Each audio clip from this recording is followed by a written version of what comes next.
Hello, and welcome to my walkthrough of the recursive version of the Bouncy Ball program. Today, I'll explain how we can simulate a ball bouncing and reducing its height for each bounce using recursion. Let's jump right into the code.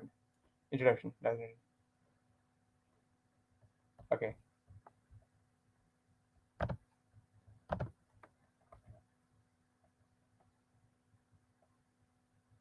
Explanation of a docstring and setup. At the top of the code, I have a docstring that explains what this program does. This is a simulation of a bouncing ball where the ball's height decreases by 10% after each bounce, and the program stops when the height falls below a certain threshold. The function we're going to use is called bounce underscore ball, and uses recursion to achieve this. Explanation of the function definition. Here's the bounce ball function, which takes two parameters. One, height, the current height of the ball, and two, threshold, the minimum height of the ball that can bounce before stopping.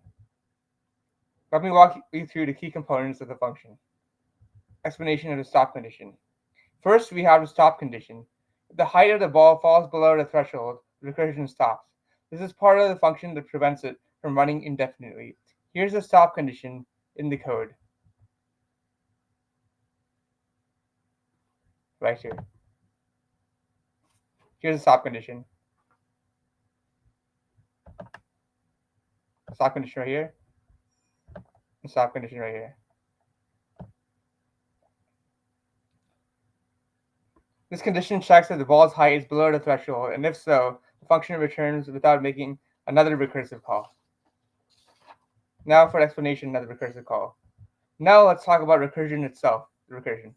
After the ball bounces, its height is reduced by 10%, which is the size n-1 problem. We calculated its reduced height with the following line of code. New height underscore height equals height times 0.09. The ball loses 10% of its height after each bounce. Next, we call the function again with a new smaller height. And so that line of code was here, and this line of code is here. So calling the function again is this line of code. The bounce underscore ball, which is new height, comma threshold. This is a recursive call, what we call the size n problem. Each recursive call is made with a slightly smaller height, and we continue bouncing the ball until the height falls below the threshold. Now I will explain the unwinding of the recursion. Finally, after each recursive call, the recursion starts to unwind. When the base case is met and recursion stops, the program prints a message showing the height from which the ball finishes bouncing. This is a point where we can see how the recursion unwinds. Let me show you that line. Okay.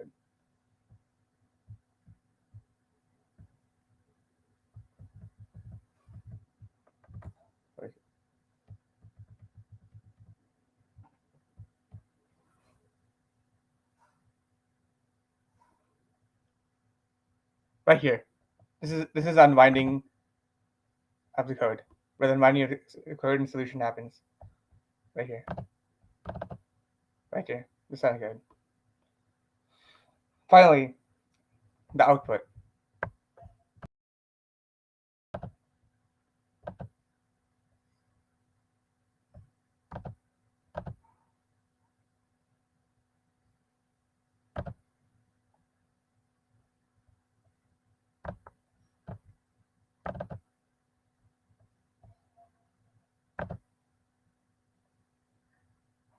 Here's the output.